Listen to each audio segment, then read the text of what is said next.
Hey, bienvenue dans ton Yann et Frank. Aujourd'hui, sondage. Sondage. Le Bloc est en panique. Hey, on commence peut-être à comprendre le comportement d'Yves-François Blanchette sur les réseaux sociaux. Les conservateurs viennent manger son lunch, même au Québec.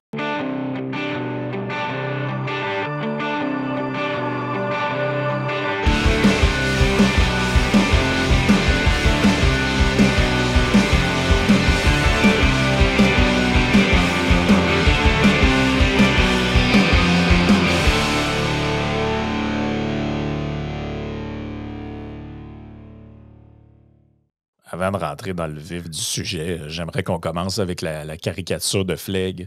Il y avait une annonce comme quoi que les investissements privés dans la région de Québec étaient au flat, bien raide.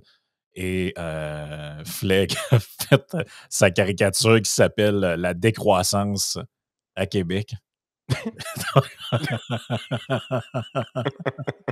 La chou-claque, toi, chose. La chou-claque avec la face au travers de Bruno Marchand. Quel Moi, j'ai. incroyable caricaturiste. Ah, mais tu sais, je comprends toute l'idée là, qu'il manque d'investissement dans la région de Québec, tout ça, mais moi, ce que j'aime pas, c'est notre réflexe à se tourner vers les politiciens. Je veux dire, c'est eux autres qui nuisent. Arrêtez de vous dire, ben là, qu'est-ce qu'on pourrait faire? Qu'est-ce qu'on pourrait demander? Hey, Fitz, tu t'occupes-tu un peu plus de la région de Québec, lâche Montréal ou quelque chose de même? Il y a trop d'investissements qui passent par le gouvernement au Québec. Si vous voulez, tu sais, je veux dire, hier, on avait une discussion avec Vincent Gelozo pendant qu'on tapait le trio économique. Il nous parlait de son taux de taxation en Virginie. Stifi, je voulais le slugger, man. Il faisait son frais avec hey, check mon taux de taxation Il moyen. est tannant avec ça. Il veut absolument tout le temps nous écœurer avec ses crises de chèques de paye. Mais Simonac Frank, son taux de taxation moyen est plus faible que le premier palier d'imposition au Québec. Oui, alors que lui, au Québec, il est dans le 1%, il faut dire la vérité. Là. Non, mais moi, je capote, là. Oh, je ouais, capote, là. Mais Le premier palier d'imposition au Québec combiné fédéral-provincial, c'est 26%. Ouais. Lui, son taux de taxation moyen pour l'ensemble de son revenu est en bas de ça. Mais non seulement ça, en plus de ça, effectivement, c'est un très bon point, mais c'est que le gouvernement, en plus d'être bien trop impliqué, en plus de bien trop nous imposer, puis de bien trop être impliqué dans le day-to-day de l'économie, c'est que ce qu'ils font, c'est qu'ils distorsionnent carrément le marché en faisant miroiter tout le temps des méga projets dont personne n'a l'assurance que ça va se faire. Puis en plus de ça, l'effet pervers que ça a, c'est que les gens qui investissent du cash, ils essayent d'orienter leurs affaires pour fitter avec ces projets-là. Exemple, le tramway, dont là, on nous a dit que, parce qu'en gros, on ne se cachera pas, là, mais quand tu construis des blocs appartements ou des tours à condos le long de certains artères, il faut que tu arranges l'aqueduc, il faut que tu arranges les égouts, tout ça. Il faut que l'eau monte faut que l'eau monte puis que les chiottes montent. Ça serait pratique d'aller que je m'installe mon bloc le long d'un nouveau trajet de transport en commun, dont de toute façon, ils vont harnacher les rues pour refaire les infrastructures dedans. Fait que ça, en même temps, ça ferait bien. Mais là, moi, je retarde mes affaires parce que la ville m'ont dit que ça allait se faire. Le gouvernement m'a dit t'es peut-être mieux de ne pas compter là-dessus. Là, finalement, il y a un sondage, puis il y a une consultation publique. Toute brette. C'est n'importe quoi. Là, alors que... puis on a des nouvelles. William Trudel qui dit que ça fait 4 ans que j'essaie de construire mes blocs, puis j'attends des autorisations encore du gouvernement municipal. Tu sais, à un moment donné, tu es là, tu te dis, calvasse, les politiciens ne font que nuire. Mais notre réflexe premier, c'est de dire, quand il manque d'investissement, de se retourner vers Hey, Investissement Québec, eux autres, ils vont mettre de l'argent à Québec. Non, on veut pas. C'est pas par ça que ça passe. C'est un peu ce qu'on disait hier avec le gouvernement fédéral qui, là, dans ses nouvelles lubies d'aller gérer Internet, tripoter le web avec un commissaire. Tout. Ça fait peur aux investisseurs, cette affaire-là. D'un, ça fait peur aux investisseurs, mais de deux, tu as juste le goût de te dire, mais c'est parce que vous n'êtes pas capable de remplir des missions vraiment plus basiques que ça, genre délivrer des passeports, genre délivrer des visas des visas de séjour. Faire votre putain d'études environnementales dans 3 semaines. Genre, et là, tu vois, un matin, je lisais, c'est rare, je fais ça quand même, mais je lisais le journal Le Soleil il y a matin. Il y avait quand même un bon article dedans, étonnamment. Non, c'est pas pour être méchant. Des fois, Le Soleil sont quand même pas si pires. Et ça, moi, quand je vois des affaires de même, je me dis, excuse-moi, tant que ce genre de choses-là existe, t'es pas supposé d'élargir les missions de l'État. Donc, c'est un article qui s'appelle « Un père de famille appelé à quitter le Québec ». OK. Et là, lui, c'est. Puis garde, Chris, il coche toutes les cases de ceux qui veulent pas trop d'immigration. Il est blanc comme un drap. Il est francophone. Il s'appelle Félix Devisme. Il a un nom francophone. Il vient de la France. OK. Fait que là, Ça, lui, c'est un super bon immigrant dans la ben tête des là, caribous. Là. il vient toujours ben pas diluer notre race, là, lui. Là. Vas-tu voter oui, lui? Ben, il y a des chances. Là, tu sais. OK. Puis d'après moi, il pourrait aller écouter un gars qui chante des rigodons dans les voûtes. Donc, c'est ça. Et là, on nous dit que lui, là, ça fait 8 ans, imaginez-vous donc, qu'il est ici et qu'il dit virevolter dans la paperasse afin d'obtenir sa résidence permanente. Aïe, aïe, je suis tombé des nues quand j'ai lu ça. Mon visa a été refusé, je ne peux plus travailler et j'ai 90 jours pour retrouver un statut. Sinon, c'est dehors, affirme Félix Devisme en entrevue avec Le Soleil. C'est tu sais quoi qu'on aurait besoin, Frank? D'une meilleure bureaucratie. Non, je vais pas là. Non, on va pas là. Et là, tu sais quoi? On nous dit que ce gars-là, puis là, il n'est pas, comme disait Jean Boulette, 80%. Il fait pas partie du 80% qui travaille pas et qui n'aime pas nos valeurs. Là. Es-tu venu chercher son chèque de BS? Non, regarde. Il était, jusqu'à temps qu'on lui interdise de travailler, représentant pour la fromagerie Bergeron à Saint-Antoine-de-Tilly. Mais il est venu voler nos jobs. Ah, ça doit être ça. Donc là, il a reçu le 15 janvier une lettre du ministère de l'Immigration qui disait qu'on refusait sa demande de résidence permanente. S'il n'est pas content, il a qu'à retourner chez eux. Et là, lui, il dit c'est de la frustration après tant d'années. Ça fait 8 ans que je suis ici, je travaille, j'ai 3 diplômes, on a un enfant, on paye nos impôts, on a une vie. Lève le cœur, ces affaires-là. Mais, tu sais, je ne veux pas faire le podcast là-dessus, là, mais vous comprenez ce que je veux dire. Là? Vous comprenez c'est quoi le point? Là? Les hosties de pas bons, il y a un gars qui parle français, il est blanc. Regarde, parlons d'un terme que certains aiment. Il parle français, il est blanc, il doit être catholique. Il a une job, il a des enfants, il s'est reproduit, imaginez-vous donc. Il fait tout ce qu'il faut. Ça fait 8 ans, oh, je ne sais pas trop. Là, Caribou approved. Sur votre papier, il est où, là, votre papier? Là? Non, finalement, qu'est-ce que vous faites, vous? Ben, je travaille dans une fromagerie. Je suis représentant. Calisse ton camp. C'est peut-être ça. Le problème, c'est qu'il est blanc. C'est pour ça que lui, on le retourne. Dans le fond, dans la théorie du grand remplacement, ça prend pas des blancs. Ouais, c'est ça. Non, mais... Ouais. Hey, non, mais y en a-tu des freaks pareils sur les réseaux sociaux qui disent des niaiseries de même? Là? Mais... on s'entend dessus que c'est une catastrophe, là, la gestion de l'immigration au Canada. C'est une catastrophe. Ceux qui viennent, qui sont prêts à fonctionner, ils parlent notre langue, ils travaillent, sont intégrés, toute la patente. Même toutes les coches sont... Même s'ils cochent certaines cases qu'il n'a pas, il parlerait espagnol. C'est une catastrophe aussi. Imaginez-vous quelqu'un qui parle espagnol, comment c'est encore plus fourré. Je comprends ton point, mais ce que je veux dire, c'est Chris, comment ça qui essaye d'expulser du monde qui sont ici, c'est des parlent la langue, totons. intégrés. Ben oui, c'est des crises de totons. C'est incroyable. Après ça, c'est eux autres qu'il faut qu'ils émettent des permis. Ben, ça travaille fort. Ça travaille vraiment, oui, vraiment fort. Ça travaille vraiment fort. Écoutez, sondage léger marketing thing ce matin. L'édition du... Honnêtement, je suis surpris. Je suis vraiment surpris parce que, Frank, des chiffres comme ça pour les conservateurs, là, la dernière fois qu'on voit ça, c'est un monsieur Mulroney qui est aux commandes en 1984. Là.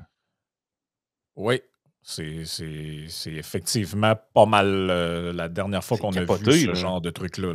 Je vais juste prendre ça pour le mettre dans le bon navigateur pour avoir la bonne présentation. Des fois, je suis juste méchant envers les Québécois. Je me dis, voyons, Caroline, on est bien tata. Pourquoi nous autres, on vote encore pour Trudeau? On n'est pas tata. On est juste un petit peu plus lent de compreneur que les autres. En fait, c'est pas qu'on est lent de compreneur, c'est qu'on a des hosties de médias de marde qui ne nous donnent aucune information sur la politique fédérale. Soyons clairs, c'est exactement ça le problème. C'est pas qu'on est plus calme, c'est pas qu'on est plus lent, c'est que nos hosties de médias de marde ne font pas leur job. Ben, regarde, de quoi on a parlé hier?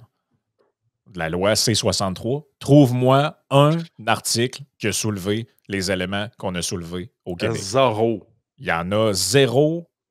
Non, ça ne faut pas que je dise comme dans Ouellette. Il y a des gens qui n'aiment pas ça quand je dis ça. mais quand je dis zéro comme dans Ouellette, pensez pas au boxeur, pensez à Martine. OK, on est correct. J'ai changé la nature de l'expression. Mais personne ne parle de ça. Alors que ce matin, j'ai lu dans le National Post, il y a encore 2 textes là-dessus. Il y en avait dans le Toronto Sun, il y en avait dans le Calgary Herald, il y en avait. Écoute, c'est un sujet au Canada anglais, là, ce qui se passe actuellement avec le projet C-63, mais ici, personne n'en parle. Donc, C'est de la politique sale.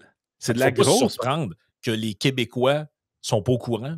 C'est pas Non, parce que les gens sont plus caves qu'ailleurs, c'est parce qu'on est désinformés. pas mésinformés, désinformés. Ils cachent l'information. Écoute, avant qu'on passe au sondage, allez voir le tweet que j'ai fait hier par rapport au financement des partis politiques. Il y a eu des méga drames. Hey, Guilbeault a pas d'allure. Puis, On va y venir, ça, je pense, tantôt. Après le sondage, Ah ouais, parlons-en. Parce tu que veux qu'on fasse plus qu'une minute là-dessus? je veux pas que tu le passes trop vite parce que je Ah. pense que c'est important. Là. Hey, on a 15 sujets aujourd'hui. Shoot le sondage.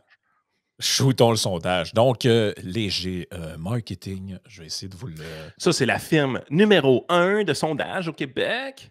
Côté Absolument. A+. Et donc là, ils ont fait un sondage. Vous voyez, c'est l'édition du 28 février, donc d'aujourd'hui. On a les résultats dedans. Donc ça, c'est quand même intéressant, pareil, quand tu vois les prédictions de Léger à la dernière élection, on ne peut pas dire qu'ils se sont trompés, là, à part pour le NPD. Ils sont bons. Légers, là, en sondage, sont bons. Ça vous fait chier, je le sais. Le boss, c'est un péquiste, c'est un bloquiste, il tripe tôt sur la souveraineté, il l'exprime trop. Je suis tout au courant de ça. Sa firme de sondage est bonne. OK? C'est ça. Qu'est-ce que vous voulez que je vous dise? Ah non, mais là, rendu là, qu'est-ce que tu veux qu'on fasse? Là? C'est chiant, mais c'est vrai. Il y a bien des défauts, mais il sait faire des sondages. Donc là, on a la question évidemment qui est posée. Si les élections fédérales avaient lieu aujourd'hui, pour quel parti auriez-vous l'intention de voter?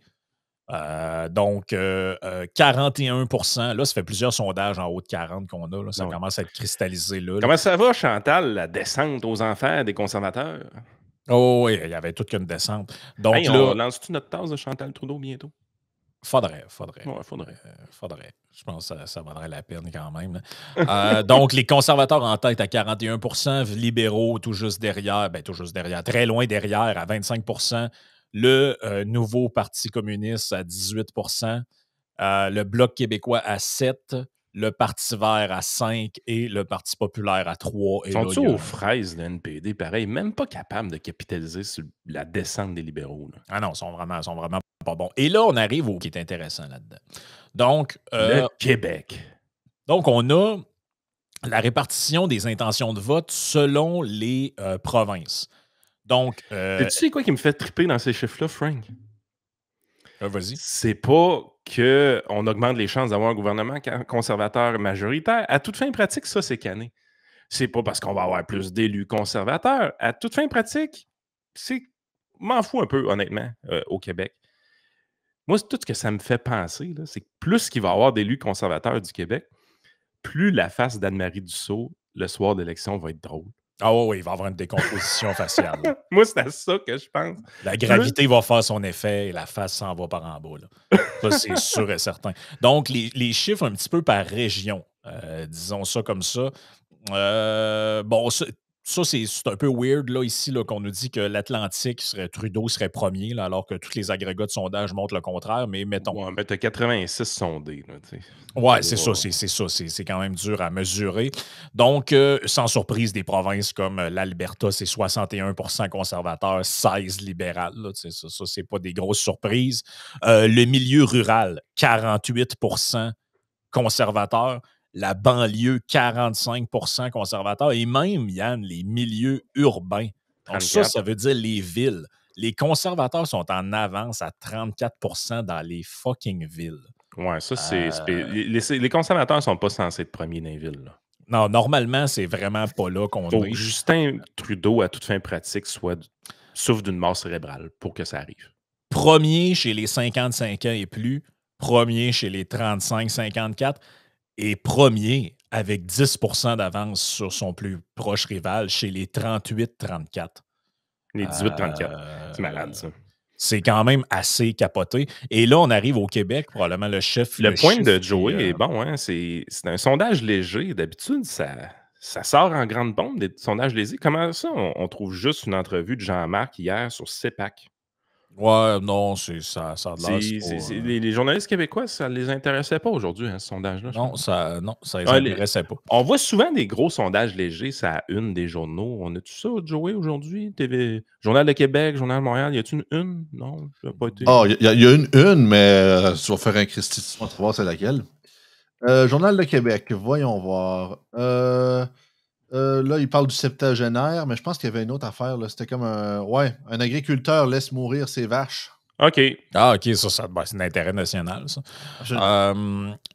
Si on y va par hommes et femmes, quand même une stat intéressante, 47% des hommes votent conservateur. C'est un homme sur deux là, que vous croisez. Ils mènent chez les femmes aussi. Ils mènent chez les femmes, c'est quand même plus faible, un vote plus faible chez les femmes, mais quand même en avance de très loin sur le plus de 10% sur le principal rival, donc à 36 versus 25. Aïe. Donc, ça, c'était les. Bon, là, on a vu le milieu, les groupes d'âge, le sexe. On arrive à la province de Québec. En tête, on a le Bloc québécois à 32, mais tout juste derrière, à 29%, devant les libéraux qui sont à 21, on a Pierre Poilievre et le Parti conservateur. À toute fin pratique, ils sont à égalité. Là. Ben, c'est ça, là. C'est là qu'on s'en va, là. À toute fin pratique, c'est quoi t'en penses, Frank? Tu m'énerves, man. Tu me dis tellement souvent, c'est épouvantable. Là. Depuis 4-5 jours, là, c'est... Là, je sais que tu viens de me niaiser, là, mais tantôt, tu l'as dit 2 strikes d'affilée. Excuse-moi, je suis un peu hyperactif un matin. Je me suis levé à 5 heures pour remplir des papiers. C'est que le gouvernement demande des papiers tout le temps. T'es un OSBL, tabarnache, puis remplis des papiers, puis des papiers, puis des papiers. J'ai rempli 46, relevé 24 pour une association de baseball mineur, man. Ça a l'air le fun. Ça a l'air le fun. C'est de l'asti de marde. Asti de paperasse. Mais ça pourrait être pire, pareil. T'aurais pu te lever à 5 heures et lire un article de Marie-Ève Doyon. Ou José Legault. Bon, ça, c'est le fun. J'avoue, les autres sont bons. Ils sont bons. Là. Satisfaction envers le gouvernement Trudeau. Hey, 4% de gens satisfaits. Tu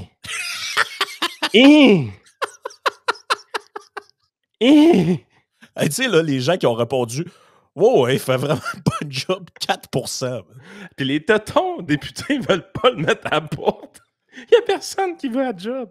Ah non, il n'y a personne qui veut un job. 4% des gens, man, c'est assez incroyable. Non, mais il devrait y avoir une mutinerie dans le Parti libéral. Puis ils sont tous là. Ouais, notre temps, il achève. Ah non, c'est vraiment. Qu'est-ce qu'on fait? Bon, prépare ton CV. Ouais, puis by the way, là, au Québec, on est quand même on est en bas de la moyenne. On est un peu meilleur que les autres là-dessus. 3% des gens seulement satisfaits. Donc, très satisfaits. 24% plutôt satisfaits. 65% des Québécois se disent très insatisfaits ou totalement insatisfaits du gouvernement Trudeau. Donc, en fait, la majorité des gens, quand tu regardes la catégorie la plus populaire, c'est le très insatisfait. Oui, exactement. Mais, hey, on peut-tu quand même dire de quoi? Asti, vous avez voté pour lui il y a à peine 2 ans. Ben, c'est la même affaire pour la CAQ. Car, même affaire pour la CAQ. C'est une majorité historique. Ben, c'est sûr que... Là, on est très insatisfait. Chris, t'as voté pour, man! Ouais. Mais tu sais, il ne faut jamais oublier qu'il y a quasiment la moitié du monde qui ne vote pas. Là. Eux autres aussi répondent aux sondages. C'est sûr. Tu as ça aussi là-dedans. Donc, on a aussi l'évolution du pourcentage de gens qui sont satisfaits ou totalement insatisfaits. Donc, ça ne fait que descendre là, tranquillement vers le bas. Il y a des gens, des fois, qui disent mais quand tu regardes le vote libéral, il y a quand même les gens sont satisfaits de Trudeau. Ouais, mais c'est parce qu'il baisse de plus en plus. Donc, ceux qui restent, c'est ceux qui sont satisfaits. Ouais, c'est forcément le chiffre. Éventuellement, il va juste rester militant dans ce parti-là. Là. Ben non, mais c'est comme j'ai vu une grande analyse l'autre fois, ça m'a tellement fait rire. C'était quelqu'un qui disait ouais, mais là, la CAQ, là, de plus en plus, les gens qui votent CAQ, ils votent pour le Parti libéral au fédéral aussi. Non, vous n'avez pas compris. C'est que tous les autres sont partis au PQ. C'est ça que le pourcentage, Chris, vous êtes donc pas bon. Hey, je te le dis, j'ai vu une grosse analyse, il était comme là, il y a vraiment une modification de la composition du vote.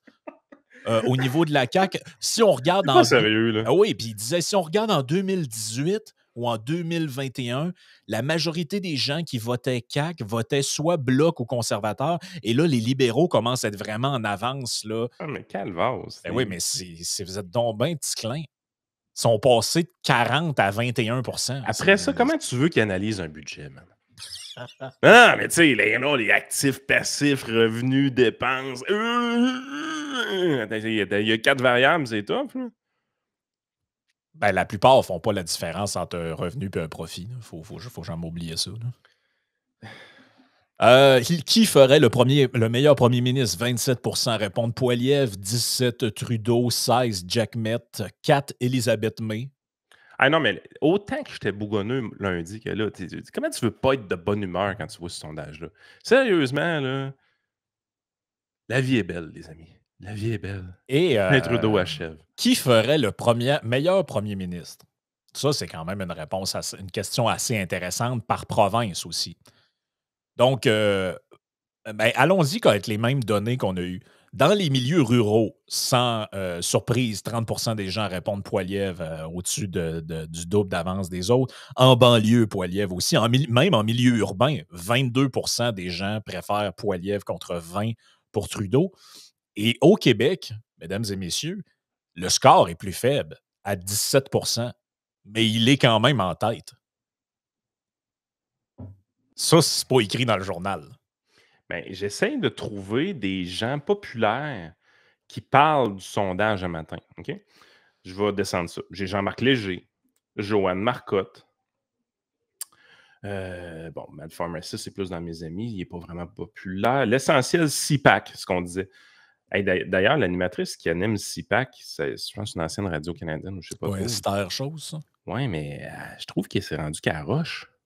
Ça, je trouve vraiment qu'à Roche. Puis hey, Jean-Marc, il est tout content de faire son entrevue à CPAC. Là, tu vois son visuel. Puis, un sondeur, avant d'être partisan, reste excité quand les chiffres bougent. OK? C'est dans la nature de la bête. Oui. Il aimait ça expliquer son sondage dans une petite vidéo hier, mais juste de valeur pour lui. Il n'y a personne qui est intéressé à parler à Jean-Marc aujourd'hui.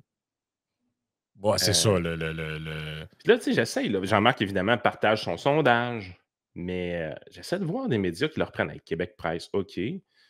Voyons. Un sondage léger, let's go. Y a-tu des journalistes, des chroniqueurs qui en parlent? Ou... Attends un peu, là. Norman Spector. Ben oui, mais c'est pas un Québécois. Ils sont où, les Québécois? J'essaie de les chercher. Là. Il doit y avoir une couple de vedettes qui en parlent. Voyons, il n'y a personne qui analyse la politique aujourd'hui. Ah non, c'est très, très, très, très, très tranquille. Oh, attends un peu. Est-ce qu'on a... Non, pas plus. Ouais, tabarouette, j'en trouve pas. Bon, pour moi, le logiciel de recherche de Twitter est brisé aujourd'hui. Oh oui, c'est ça. C'est juste une erreur, mais tout le monde en parle, évidemment.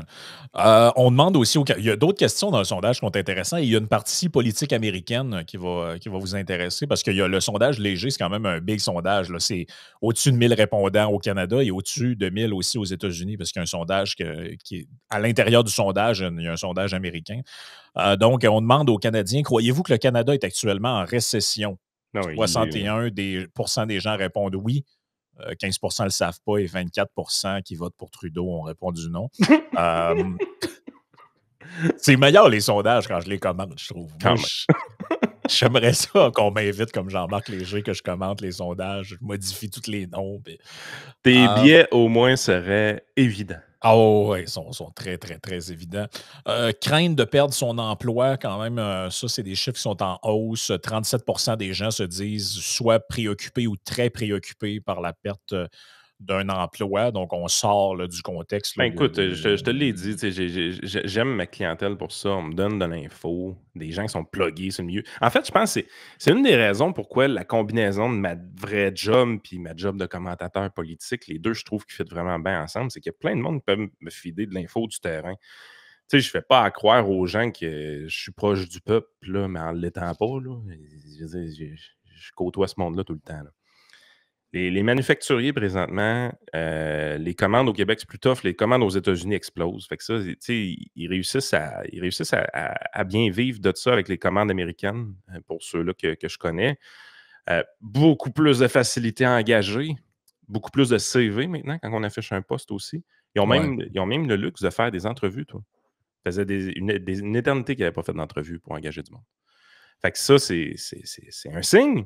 Ils doivent tellement être contents. Ça leur permet de ressortir les questions poches, genre, c'est quoi ton plus grand défaut, ta plus grande qualité? Je pense que ça évolue un peu. Où tu te vois dans 10 ans?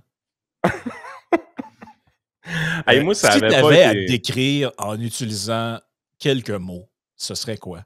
Mais déjà, un responsable des ressources humaines qui m'avait dit que j'étais trop honnête. Moi. J'avais fait une entrevue pour travailler à Desjardins, ici, à Lévis, dans le temps que je travaillais chez SSQ Groupe Financier. Puis, la question qu'il m'avait demandé, il dit « Pourquoi tu veux venir travailler pour Desjardins? » Je restais à Saint-Anselme. Le gars, il arrive. Ben, j'ai dit « Vous êtes plus proche de chez nous? » J'ai dit « Pas besoin de travailler à la Rive-Nord. » OK, mais encore. Ben là, encore, SSQ Desjardins. Bon, eux autres, Le ils voulaient groupe que tu leur dises d'assurance, on est des numéros pour vous autres. Là. Je veux dire, vous êtes pareils. Là. ouais. Eux autres, ils voulaient que tu leur dises que ça Ah c'était tes valeurs. Ah, moi, les valeurs coopératives. Qu'est-ce que je travaille déjà pour une coop? Chez vous, ta biographie en 3 tomes de Typhonse Desjardins. Puis, ouais, non, t'es juste non, plus proche de chez nous, man. non, c'est tout. ça. Hey, le gars des RH, il m'appelle au bout de 2 semaines. Il dit « finalement, t'as pas eu la job, tout ça. » Je dis « OK. » Il dit « Ouais, mais tu veux-tu savoir pourquoi? » Ben, OK, dis-moi pourquoi. Il est là, il dit « Ben là, ça n'a pas d'allure, la réponse que t'as donnée pour... » Je suis parti à rire. C'est juste à cause de ça. Il dit « Ouais, ben Chris, je suis content que tu me le dises. J'ai pas le goût d'aller travailler chez vous. » Voyons, Calvas. Tu te considères qu'un employé est trop honnête. Man, je veux pas travailler pour toi. De quoi tu parles? C'est ça. Tu veux que je te mente en partant. Un de mes amis, lui, s'était fait poser la question genre, c'est quoi ta plus grande qualité? Puis il avait répondu, je suis lâche. Ça, c'est spécial. Là, ça avait dit, ben voyons, genre, de même un peu. Puis il avait dit, puis il s'était expliqué, il avait dit, oh oui, mais il avait dit, tu sais, moi, j'haïs ça faire des trucs pour rien. Fait que si je m'aperçois que, mettons, c'est crissement pas utile qu'une affaire soit trop loin de mon bureau, je vais le rapprocher de mon bureau pour perdre moins de temps. J'aime pas ça me déplacer pour rien, faire des affaires pour rien. Là, à force de l'expliquer, c'était pas pire. Mais le je suis lâche, je l'avais bien aimé. Hey, on va aller. Mais juste terminer là-dessus, parce que j'avais les résultats aussi pour ça. Jean-Marc, ça ne devait pas y tenter ben d'aller les donner, il faut le dire. Donc, son sondage nous dit que Trump est en avance entre 45 et 46 contre Joe Biden. Mais Jean-Marc, ça ne le dérange pas, je pense, de présenter les chiffres. Comme je dis, ce gars-là, il a bien des défauts, mais Christy, quand les chiffres bougent, quand il y a des mouvements politiques, c'est ça qui l'excite fondamentalement. Puis je pense que c'est ça. C'est la raison pourquoi je ne suis pas capable de détester ce gars-là. C'est qu'il est honnête envers son travail, dans le sens que son travail l'excite quand même s'il voudrait la souveraineté, puis même si les péquistes... il y a quelque chose, par exemple, que personne ne vous dira jamais que j'ai découvert, parce que j'ai lu le sondage très attentivement. C'est rempli de perles, dont ceux qu'on vous a partagés, mais voici la meilleure. Trump est en avance sur Biden à cause des femmes. Hein? 46 des hommes ont répondu Trump, 46 des femmes. Mais Biden. Moi, je pense que les Américaines veulent. Hey, je suis pas du monde à matin. Ouais, je vais être obligé de censurer ce bout-là encore. Mais non, voyons, tout le monde comprend que c'est une joke, là. T'es-tu sûr de ça, toi, d'un coup qu'Olivier Niquette écoute le podcast? Lui, il comprend rien de toute façon. Il n'y a rien à faire avec. Ouais. Il va pouvoir mettre ces 6 secondes-là dans son show. Chris, la journée va être faite. Ça aussi, ça n'a pas dû le faire. Ils n'ont pas dû aimer ça, là, les électeurs, les gens qui ont fait le sondage, là, qui sont bien... Les médias, quand tu leur as dit que Nikki Haley était à 10 chez les électeurs républicains, ça n'a pas dû le faire. Puis il est à 32 chez les démocrates. Oui, les démocrates, je ne sais pas trop. Là, ça a l'air qu'ils l'aiment. Là. Ils sont mêlés un peu, eux autres aussi. Là. On nous dit, en terminant très rapidement, on nous dit que le colistier préféré de Donald Trump serait DeSantis.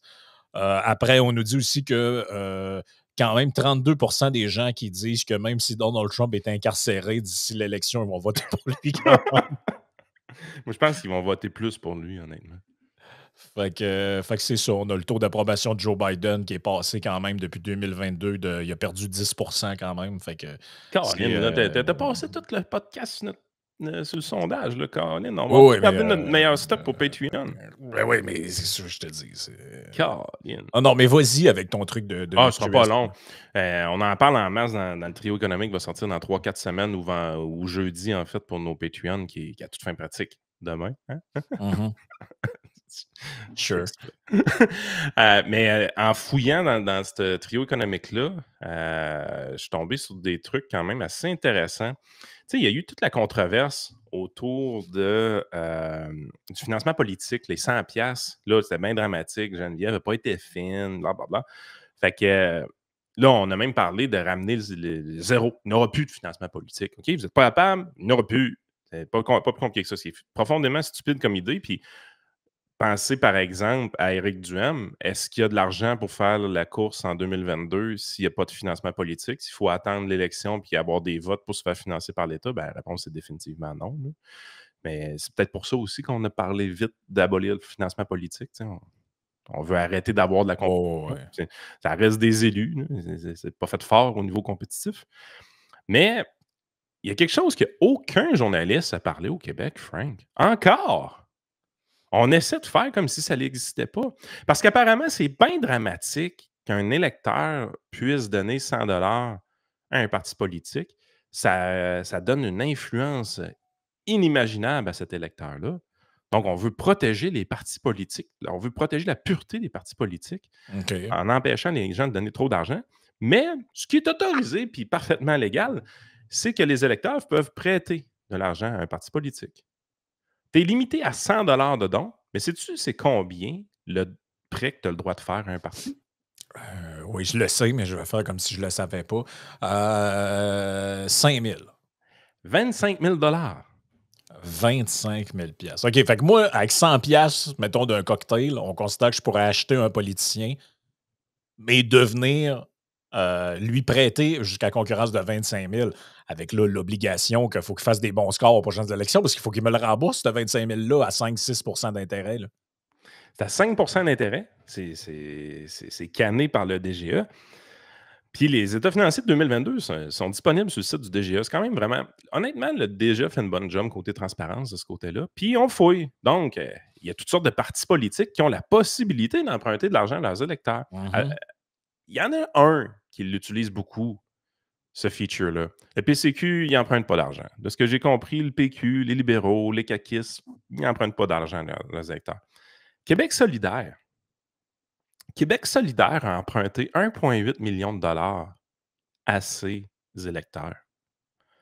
Plusieurs députés, d'ailleurs, ont avancé le 25 000 $. C'est pas pire, mais juste d'avoir un 30 % d'augmentation. Fait qu'il y avait liquidité. Ah oui. C'est spécial. Je trouve ça spécial, moi. Je veux dire, 1,8 million de $ empruntés directement des électeurs. C'est beaucoup d'argent, là. Le gain que tu fais là-dessus, c'est un gain imposable, ça? Oui, c'est un revenu d'intérêt. Fait que ça va être imposable.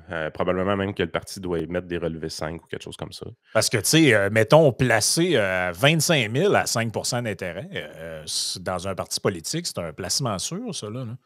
Ben oui puis non. Moi, je suis pas sûr que c'est un placement sûr parce que... Bon, ben là, c'est sûr que si tu le prêtes à QS, ça, parce que c'est quand même assez ironique là, que le parti le plus à gauche soit le seul dans le rouge. Ben, pas ironique, c'est juste délicieux. Là. Le parti le plus à gauche qui aspire à gérer le Québec est dans le rouge pour la gestion de sa propre boutique. Là.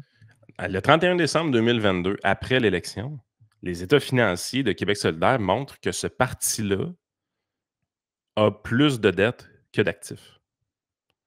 Donc, admettons qu'il devait rembourser 100 % des électeurs d'un coup, là, le parti est en faillite. C'est un genre de bank run de QS.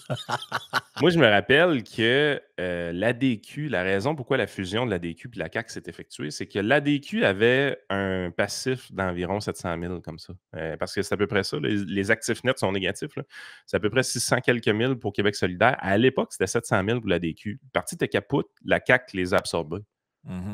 Québec solidaire a manqué faire faillite. La seule raison pourquoi ils ne sont pas en faillite, c'est que leurs électeurs qui leur ont prêté 1,8 million de $ n'ont pas réclamé encore, ou pas trop vite, du moins. Fait que là, ils se fient sur le financement qui va venir du DGE pour sortir du trou. Normalement, ils devraient y arriver. Ils ont eu assez de votes pour ça. Mais à 3-4 % de moins, Québec solidaire, ils étaient dans la merde pour de vrai. Là. Ces partis-là auraient pu faire carrément capote. Là. Mais ils vont prendre quoi? 1 an ou 2 de subventions juste pour rembourser leurs électeurs. Ils ont fait la dernière campagne électorale sur de l'emprunt. Ben, ça explique peut-être un peu plus pourquoi, mettons, dans certains comtés où une personne ou un autre veut se présenter, le politburo par en haut a raison. Non, Chris Potoé qui va là, c'est lui qu'on a décidé. Eux sont 25 000. Ouais, puis ça nous prend 2%. Si lui amène 2% de plus, c'est parce que c'est peut-être le 2% de plus qui va faire qu'on ne fera pas faillite. Oui, puis tu sais, à la limite, y a-tu des candidats qui ont été choisis par le parti parce qu'ils avaient prêté de l'argent au parti? Ça se peut, ça? Ça se peut. Puis, tu sais, je veux dire, les grandes leçons d'éthique à GND, là. Ouais, ça, c'est le bout qui me met un peu mal à l'aise. Parce que c'est tout légal, hein, ils ont le droit de faire ce qu'ils ont fait, tout est légal. Mais tu sais, moi, je trouve ça les ordinaire. cocktails aussi, c'était légal. C'est ça l'affaire. C'est le point ici n'est pas l'illégalité, mais c'est parce que si on parle de gens qui passent le temps à insinuer qu'Éric Duhem il se reçoit du financement des pétrolières ou je sais pas trop quoi, qui donne des leçons de morale à tout le monde, la CAQ, c'est des salauds parce qu'ils demandent des 100$. Moi, je veux bien qu'on écoute tout ça. Mais là... Mais comment ça qu'il n'y a pas un journaliste dans la... Tu sais, je veux dire, il y a eu des controverses sur le financement des partis politiques. Nous autres, ça ne nous intéressait pas vraiment. C'est à peine si on en a parlé dans le show. Mais ça l'a donné qu'on a fait le trio économique là-dessus quand on l'a enregistré hier. Fait que là, on a fouillé plus. Vraiment, en fouillant en plus, on est tombé là-dessus. Comment ça qu'il n'y a pas un journaliste qui a sorti cette information-là? C'est sacrément pertinent. Il y a plein de gens qui ont prêté 25 000 $ de la CRAQ à Québec solidaire. Un parti qui n'aurait pas pu faire la dernière élection. Je pense que je viens de comprendre pourquoi leur slogan, c'était l'élection de la dernière chance. Oh. Je pense que ça n'avait pas rapport à la planète. Moi. Ça n'avait pas rapport avec le climat. C'était genre là, il faut gagner aussi parce que... La caisse est vide. Ils ont fait l'élection au complet avec des emprunts. Man, le PCQ a fini l'élection avec de l'argent d'un coffre. Là. Puis il y a un financement qui va venir des votes qu'ils ont eus, puis tout ça. Puis Éric Duhem, dans un podcast, nous avait dit qu'il essayait d'avoir l'équivalent d'à peu près 4 millions comme trésor de guerre pour la prochaine campagne électorale. Québec solidaire, ils partent dans le négatif. En fait, au 31 décembre 2022, en termes d'actifs nets, le PCQ avait plus d'1 million de dollars d'avance sur Québec solidaire. Ils ne savent pas gérer, les commis. Non, ben là, êtes-vous vraiment surpris d'apprendre ça? Non. Hey, dans le Patreon, on a une télé italienne qui a fait une parodie d'une conférence de presse de Joe Biden. J'ai trouvé ça absolument délicieux. Donc, on va pouvoir regarder ça. Encore des petits updates de politique américaine. Évidemment, Trump a défoncé le Michigan et LA s'accroche encore. Qu'est-ce qu'on a aussi? On a une vidéo aussi, un genre de montage que Joey a fait du podcast de Joe Rogan. Qui va être, je pense, bien intéressante. Puis, c'est ça. Il y a bien des choses au menu. Fait que joignez-vous à nous. Il y a toujours la possibilité, évidemment, de prendre l'essai gratuit là, avec le... Donc, je le répète, on sait qu'on radote, là, mais on radote, mais en même temps, il y a des gens qui nous écrivent en posant des questions. Fait que on n'a pas le choix de radoter un peu. Quand vous allez sur Patreon, donc patreon.com/iSénéchal, c'est important de ne pas s'inscrire gratuitement. Parce que en haut, là, on le voit à l'écran, là, ici, ça s'écrit « Devenir membre gratuitement ». Ça, c'est comme juste pour suivre le Patreon, puis vous allez voir les posts qu'on met publics. Pour avoir l'essai gratuit, c'est ce que Yann met à l'écran en ce moment. L'abonnement Superfan, tu as un essai gratuit de séjour. Après séjour, tu es complètement hypnotisé par le contenu, tu ne veux plus jamais t'en aller. Fait que, tu veux ton bulletin de nouvelles à Joey à tous les jours. Exact, le bulletin de Noël. Le bulletin de Noël. Le bulletin de Noël. Il y en aura peut-être un jour, là, je ne sais pas. Et le bulletin de nouvelles. Il y a déjà des chansons de Noël, en tout cas. Ben oui, l'album de Noël de Joey. Donc, c'est ça. Ben, joignez-vous à nous pour avoir la suite de l'émission.